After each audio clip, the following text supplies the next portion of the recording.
Hi, my name is Joe Jackson. I'm an interviewer, author, journalist and broadcaster. And what you're about to hear is one of the 1,400 interviews I did over a 30-year period for nearly all major media outlets in Ireland. But do allow for the fact that many of the interviews were done for the print media and recorded on cassette tapes. So some are, let's say, sonically challenged. But sonic considerations should give way to historical significance, I believe. And I'm glad to say that at least some powers that be in RTE Radio 1 agreed with me on this, and broadcast between the years 2015 and 2018 many of my interviews in a series called The Joe Jackson Tapes Revisited. What follows is a programme I was going to broadcast in that series but never did. And this podcast differs in one major sense from all those shows. For one thing, it's based on an eBook. Bob Geldof, The Joe Jackson Interviews Plus. The plus in the title refers to the fact that the eBook contains not only the two major interviews we did, first in 1989, then in 2001, it also contains a fragment of memoir. And growing up in Dun Laoghaire I, I did know Geldof, albeit from a distance that was largely defined by the fact that he came from the so-called right side of the tracks and I came from the other side. Even so, our paths crossed on countless occasions in local teenage meeting places such as Murray's Record Centre, the Bamboo Café, the People's Park and at parties, and we had a mutual friend called Peter Finnegan. Later again, Bob and I met in the Dole office, and I have fond memories of us talking about bands like The Animals and Dr. Feelgood, and Bob saying he wanted to be a rock star. Me, I wanted to be a writer. Not only that, by 1977, he had become a rock star, and I'd become a photographer for Irish rock magazine Hot Press. I photographed Geldof on stage in Dalymount Park, and at the launch of the first album by the Boomtown Rats. All of this is probably why towards the end of the second part of this interview, it'll follow in another podcast, Geldof says he's uncomfortable being interviewed by me because I know too much about him. Although that comment may have more to do with the instinctual insights into his psyche which I stumbled across during this interview, and in which the man is mercilessly truthful at times, and at other points tears into me because of what he calls the intrusive nature of the questions I asked in relation to his late wife Paula Yates. Later, I heard that Bob phoned my editor and said that I had been a bit too hard on him, to which the editor, fair dues to him, replied, "Jesus, Bob." Actually, I didn't know that was Geldof's full name, did you? Joe was only being as hard on you as you were when you worked for this magazine. No doubt, Geldof probably doesn't agree with my contention that by pushing him as hard as I did, I got him to deliver the most honest interview he had given, or has maybe given since. Either way, Bob has not spoken to me since the interview, either professionally or on a personal level, if our paths cross socially, as happened recently when we were at an exhibition of hot press covers. He basically grunted. Anyway, the interview was done in the Soho Club in London, and it coincided with the release of his album Sex, Age and Death. You can read the original typescript, never published in full in any magazine that carried the article, on joejacksoninterviewer.com. I was saying to John, it's good to talk to you when I actually like the album. I'm impressed by it and I like the lyrics. I think it's the best thing you've done. Oh, God. Thanks. You know, and I have been critical of your work along the way, so no need to bullshit. I want to start, probably everybody's talking to you about Paula, or as much as you want to talk about. I'd like to kick off by talking about Jan, just the song. I mean, it's a very tender, but a very explicit love song. It was, people aren't talking to me about Paula or Jan, to be honest, because I won't, really talk about specific individuals or the specifics, and I won't talk about them not for really any reasons of prurience, but I won't get involved in the sort of pornography of intrusion, but I don't mind talking about the emotional landscape of feeling.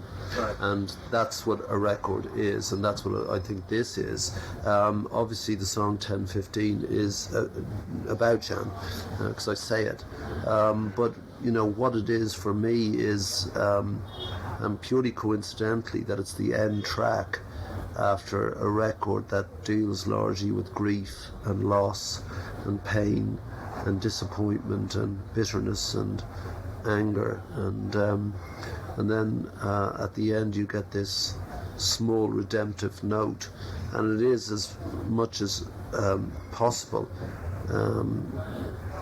a snap of a moment of kindness and tenderness in an otherwise hurricane of piteous cruelty. That's not Jan on the cover, is it? No. Okay. Does she have any problem with the explicit nature of the lyrics? In that song? In a couple of ways, yeah. No, she cried. When you read the lyric? No, when she, I mean, I don't play it to her, but I mean, she listened to it and read the lyrics and just, gave me a hug. All right, okay. You present yourself as very defenceless in it. It's not exactly the public about Geldof. Like, it's her taking care of you, bathing you, soothing your soul, reading Baudelaire. I mean, it's kind of like presenting yourself very raw and naked and vulnerable.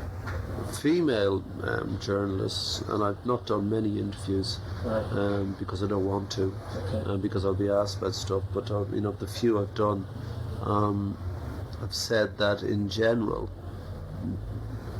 this is towards the end of the interviews, they've always said that when they came in and met me, they were almost embarrassed because they'd read the lyrics and it was almost just too much, it's unnecessarily sort of raw or honest or whatever, but I'm not sure it's honest, it's just a description of feeling, and then they're looking at sort of this person that they think they know lots about. I'm not sure that I think that I've always been fairly direct about anything at all that's happened to me. I mean, the criticism of, well, it wasn't a criticism at all, but I mean, the comment about the book I wrote was that it was, fucking hell, or is he sure he wants to say that, those things. Well, it was Pat James's famous comment that when you get older, young Paula will regret the explicit nature of a lot of the stuff, how they explain this then to their kids. That was him, his review. Really, well, that's very interesting. It's prescient in a way. I don't regret it at all. But the kids are now old enough to read the book, and what's odd about my book is that it's in school libraries as well as other libraries. It's fair enough to say on the curriculum in Ireland. And like one of the middle ones said, "God, Dad, you're sick! I don't believe it." And like they were going on like this, and what part did she read? I don't know. She just kept saying, "Oh my God, this is sick." Who said this? It was Peaches. All right, okay. And then Pixies go, "What? I'm not telling you. And she's like a year younger, and Are they only reading it now? I suppose they are. Yeah, because they couldn't give a toss, because I'm like Dad, But what about Fifi? Oh, she's what, 18, 19 now? She's 18. Yeah, so she's reading it now. She's the No, she would have read it before. Right, okay. So how did she feel? Did she think, Dad, this is a bit much? No. No? No, I speak exactly like I speak to you with them. I mean, I'm unapologetic about who I am and what I am. And, I mean, they know that bit of me much more than the other bits, So, often I write the way... Look, the thing is that in general I'm melancholic by disposition. I'm not Mr. Chuckles, and though I seek that... seek Chuckles? Yeah, I seek lightness. Yeah, exactly. And, grace, because I'm graceless, and joy, because I'm melancholic. Right. So that was given to me for many years, and then it was withdrawn. Which, the joy and the light? The joy and fun and grace and beauty. And when was it withdrawn? 1995. When Paula left? Or when it all fell apart? Yeah. And but did your whole emotional landscape immediately deteriorate, collapse inwards? Yeah, it utterly, imploded is an oft-used word, but I was wholly unable to function at all as a person, specifically as a man. I mean, you note that the album is littered with words like empty, arid, dry. Adrian, I've been dreaming of deserts again. I mean, I only know that from doing this stuff. And that aridity, that emptiness, that those oceans of loneliness and universes of emptiness and deserts of grief and loss is the area you inhabit for a long time. But what was it? Was it initiated by her leaving, by the death of love, the end of love after a long period of loving each other, or the time on your own afterwards? I mean, what actually triggered the projection into that desert? You know, when love was withdrawn, yeah. But hadn't love been withdrawn before she left? I don't want to go into the story of what happened. I can only answer you specifically that that's when it happened. But I thought the love had died before she left, if I'm wrong. That's what has been said. No, you're wrong. Am I wrong? Okay. Or at least I wasn't aware of it. Alright, because even the last time I talked to you, which was 11 years ago, I had brought up the suggestion that you were seeing someone else and she was seeing someone else already. Now, I didn't go to print with that, but my feeling was that it was beginning to fall apart even then, and that's totally wrong, is that in 89? No, that would be totally wrong. Because he's both had other lovers. No, that's not true. Alright, okay. So that was not... So I don't want to talk about that stuff. But you do write about it in the I mean, even the kick-off track on the album is, I don't know how her daughters, you're deriding their mother. No, but you got the wrong sense. You're being a bit tabloidy, and well, I'm just gonna read the lyrics and listen to the songs. Sure. You know? But because you know, or you think you know the story, you will then read into the lyrics stuff. So I won't talk about our lives together, but you're wrong about what you just said, and I wouldn't know why you were saying that. But anyway, which part specifically wrong? Well, all the stuff you said prior to the question.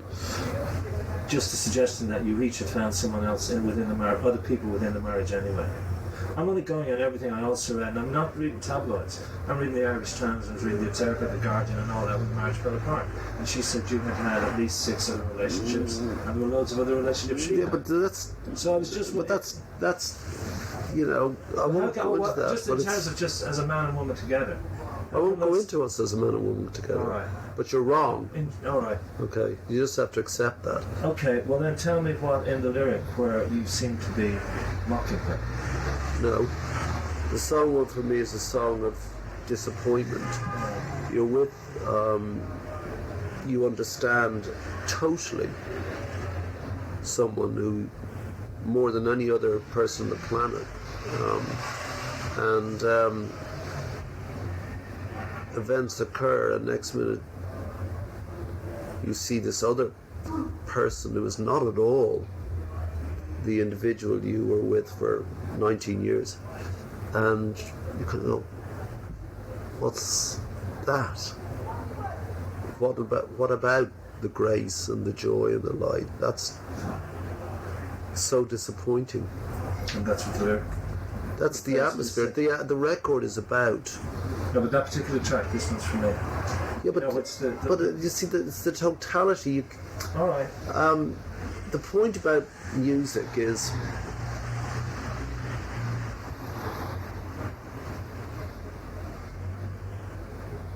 I can't talk about the stuff. Literally, I can't talk about it. It's unsayable for me. There are things that are unsayable. And music, cliche that it is a higher language. And it's a higher language because it can articulate feeling. It can articulate the unspeakable. And, I mean, literally the unspeakable. And so you get praise-seed emotion in lyrics, which, unlike poetry, can be completely unspecific, because the underlying it all is this other instrument and language, which is the music. And so you understand a greater depth to an expression or a phrase. And so you can, through songs, even pop songs, talk about, inchoate things like emotion and feeling. And so when I say to you the record is about grief, loss, pain, disappointment, bewilderment, anger, that's what it is. And you can wrap them up in songs and say, that's what Like One For Me, without a shadow of a doubt, and I'm not being coy, is about disappointment, you know. And it happens to be the first song simply because when you make a record, you know, you've got loads of songs, and I put 10 on this record simply because, you know, with CD you can have 2 hours of music, but really after a certain point you stop listening, and any individual's singular idea, 10 songs is more than enough. It seems to be the right amount. So how I picked out of the maybe 17 songs that deserve to be on the record, I start, that sets the atmosphere, that's good. This one follows that, it just fits in with the mood, until I got to the last one, which coincidentally was 10:15.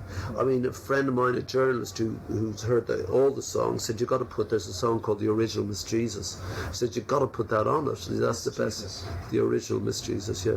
And you've got to put that on it, that's the best one. And I said, well, yeah, maybe, but, you know, no, it doesn't fit. There's no space for it. He said, it doesn't matter. And I said, it does matter.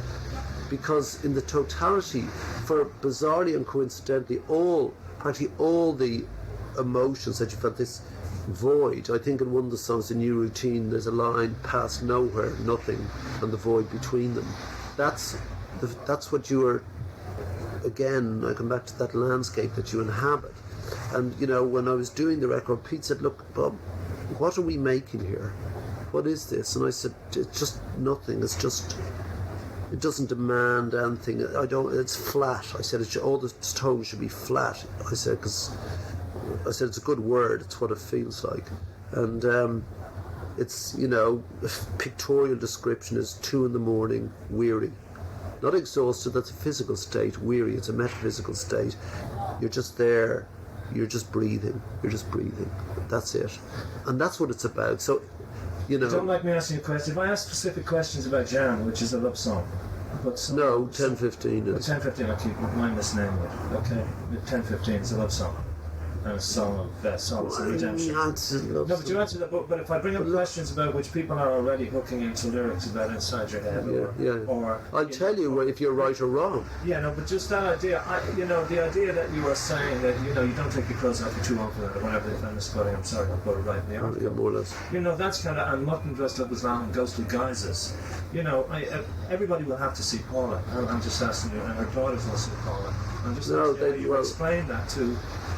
The girls listen. Well, so what? That's not your business, you know. But I mean, the point is that the kids hear the record, and they think it's just a bunch of songs by Dad who's shite anyway, you know. And you know, they say like, and they were all there when I was, you know, doing this video thing, and you know, they were taking snaps and stuff like that, and you know, they don't relate to that at all. If he doesn't break down the lyrics and say, "Dad, what does this mean?" No. They just hear like nice songs and like that's it, you know. And generally, you know, they're more into Blink 182 and Eminem, and like, you know, they think this is seriously fucking lame and what am I twatting on about, and, you know. And in fact, specifically in that song, one of them thought it was about something else. They said, like, you know, when I said, what do you think it's about? And they said, I think it's, and they went off in their own little thing, exactly as a punter hearing would be, but with you being specific, which you're wrong to be. Wrong to be specific, you think it's about Paula? In lots of ways, yes. No, you're not wrong. Look, you know, it's trying to grasp one of the things that was so predominant, you know. Why would I didn't sit down and write the song and say, that's one of the emotions I feel, and do it. I don't even know when I began this record. I know when it stopped because you cut the record, but I don't know when I began it. The point was that him, my mate there, and he's probably my best friend, and male friends just, and I never experienced it, but just gathered about, and he moved into the house, and I was living a pretty peripatetic lifestyle, or at least I came to, and he just, I don't even remember when and for 2 years he stayed with me and just took care of me. And what's his name? You don't want to say it. Howie, yeah. And Pete Briquette, it's the same. I mean, I've known Pete, since 1975 with the Rats, and extremely well.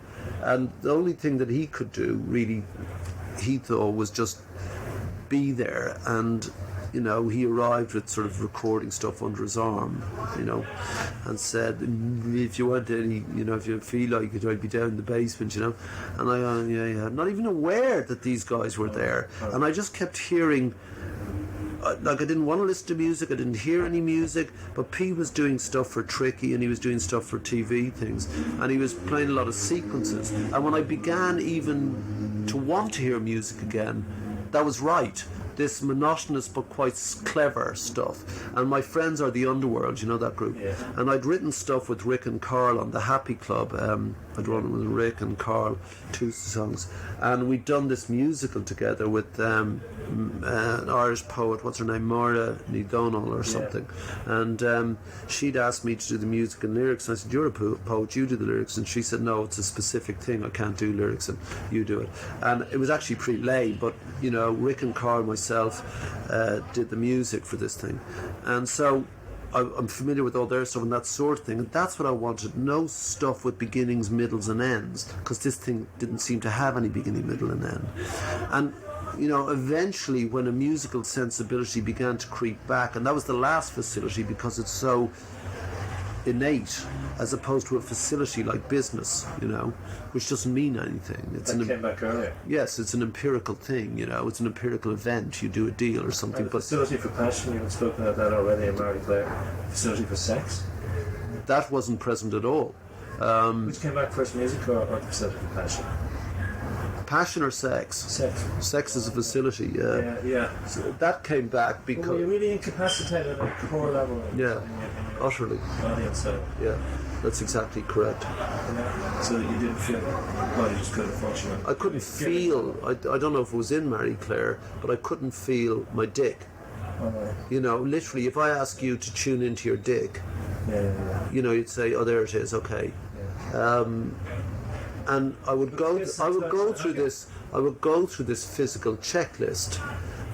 The pain, what was bizarre was, the cliche of the broken heart. I mean, my ribs ached from the pain in my heart, and I had to go to the doctor because I thought I was, having heart attacks or something, and I was trembling, and Howard was making me eat all right. I wasn't sleeping and I wasn't getting up, and but I was losing incredible amounts of weight, and so I started freaking out a bit, when I could gather sort of coherent thoughts. And he gave me mentally freaking. Yeah.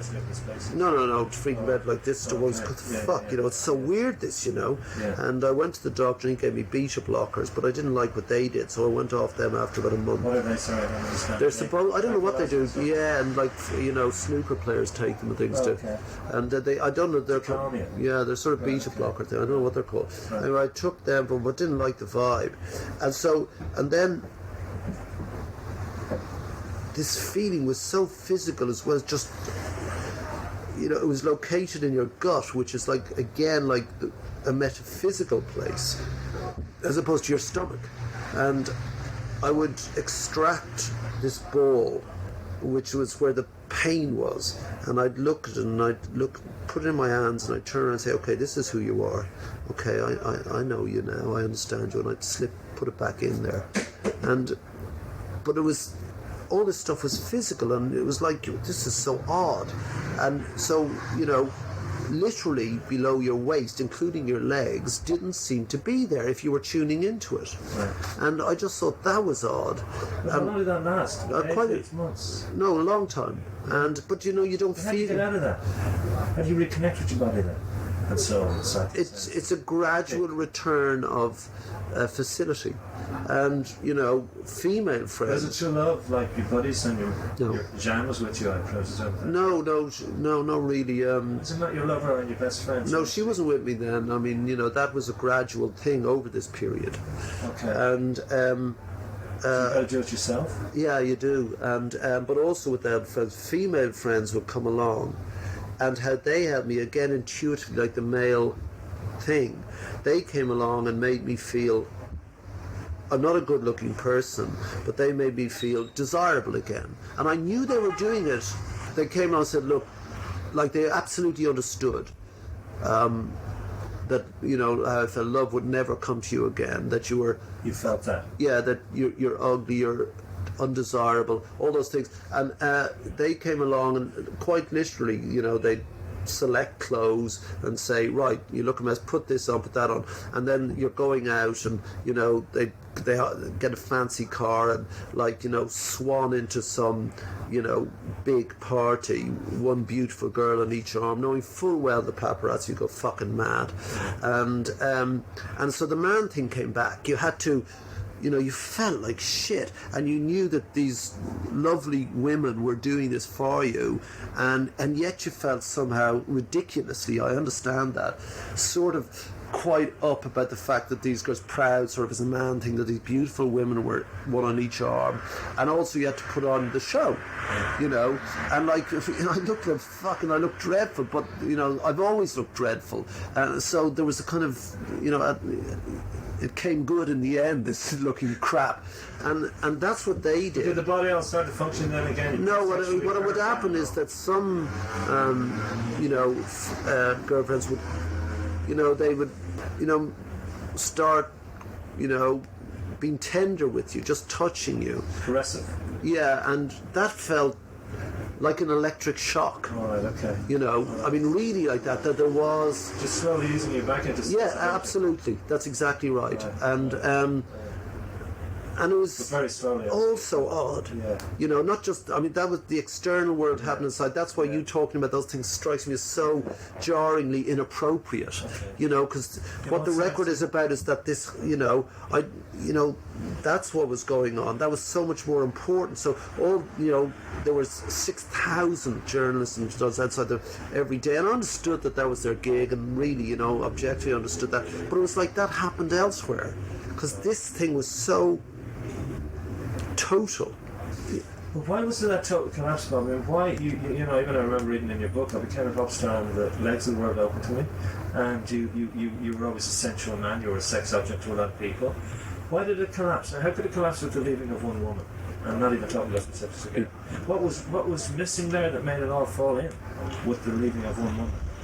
Yes. Why? Why had your self-image been so strong because of the other? I never had a big self-image. I mean, here was this beautiful girl I met before we even had our first record, and this sort of, sort of lanky, sort of loudmouth, Southsider. Southsider, yeah, and off we went on this wild ride together. All right. And so, my entire good life had been shared with this. But was your self-image dependent on her beautiful girl? What? Was your entire self-image based on the position in the relationship? Maybe, you're right. I mean, I don't know. I mean, these are difficult questions. You only have to look at it when it goes away. You don't have to analyse that while it's happening. But I just find the whole... I mean, I've lost love, and I've lost father, and I've lost, something that I think the inside gets, like you say, and I have to be teased back to sex and teased back to passion. Yeah. But that seems like it was an absolute psychic collapse inside. It was. Like your entire fucking self-image dissolved. Well, not even self-image, my entire self dissolved. Yeah, yourself. But, I mean, that... But this album... But this what you're saying is true and strikes me as being real, and why I'm hesitating is because I'm thinking about everything you're saying. I'm saying that's right, what he's saying is right, and there was something you said there that struck me as being specifically true. Okay. And what was it? I can't remember, but essentially my response to it is that all that I knew of, as I said, grace and light and joy and beauty and stuff that had happened, the good part of my life, if you like, was associated with this person because I'd shared it with them. Okay. So and so that went, and so you think all that goes, but utterly it changes you. Was your own image of your own sexuality altered by the specifics of the leaving, by the person who took over, and you being mocked almost sexually publicly? Was that part of it? Well, I wasn't aware of that because, I didn't read any stuff. I don't read any stuff about myself. So no, none of that impinged upon me. More from him. But when I was made aware of it, I just thought, who are you? This is so disappointing. To be saying that. Yeah, you're better than that. Okay. Which is part of what comes across in the first song. Well, that's why I say it's disappointment. Yeah. You're better than that. You don't have to say that stuff. Yeah, what's that? This is naff, Yeah. But did you also feel, was part of the inner collapse also guilt and recrimination about your fuck-ups in the marriage?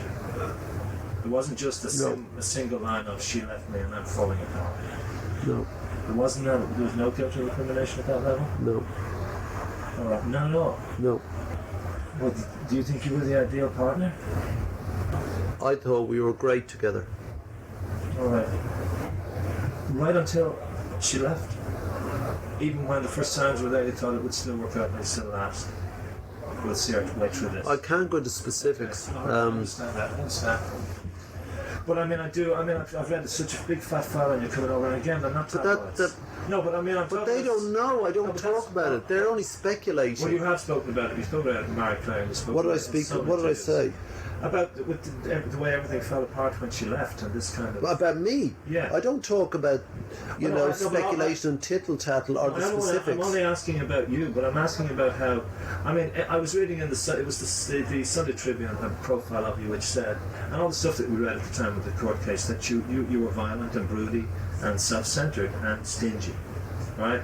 All those images, true or false, could make a person feel it's not just his fault or her fault or their fault that it's over. The only thing I'd say to you is that I am not in the least bit violent. All right, okay. I can't recall ever once hitting a single individual, All right. man or woman. Okay. And if there is anyone out there who could counterclaim that, I'd like to meet them. Okay. Violent towards yourself, though. Some people see that's a different thing. The sinking into morbid depression. No, to be specific, are you talking about physical violence? No, you've thrown that out the window, so I rejected immediately too. No, I'm talking about withdrawal within a loving relationship, sinking into yourself. I do sink into myself. Some would see that as a form, not violence, as a form of cruelty, emotional cruelty. No, honestly, No, but I'm just asking you, the idea that a person leaves and you're saying, she left me and I fell apart, I just imagine that there's a whole lot of... And you also said that, or I have heard you say, that when Paula died, you felt guilty that you could have been there. I didn't. Who said that? It's in one of those articles. Yeah, but that's not a tabloid. That's absolute nonsense. All right. What do you mean it's not a tabloid? That makes it right. We would assume that What's the difference? The average Times profile would take a little, Roisin Ingle would take a little more. Well, who the fuck? I've never heard of her. Who is she? She's right. Yeah. Okay, so I've never met her. I don't know who she is. Well, my assumption will be that someone who writes for some of the quality papers might be a bit more sensitive, or a bit more insightful, or quote you more accurately. No, but So that was a quote I read, that you were filled with self-recrimination. If it's false, absolutely not true at all. All right. Okay. So you saw there were no flaws. You didn't see any flaws within yourself in this period of self-development. I am totally flawed. Right. Or perennially flawed. Right. I've said to you, I'm melancholic by disposition. I'm sure I'm very difficult to live with. All right. Hi, Joe Jackson here again.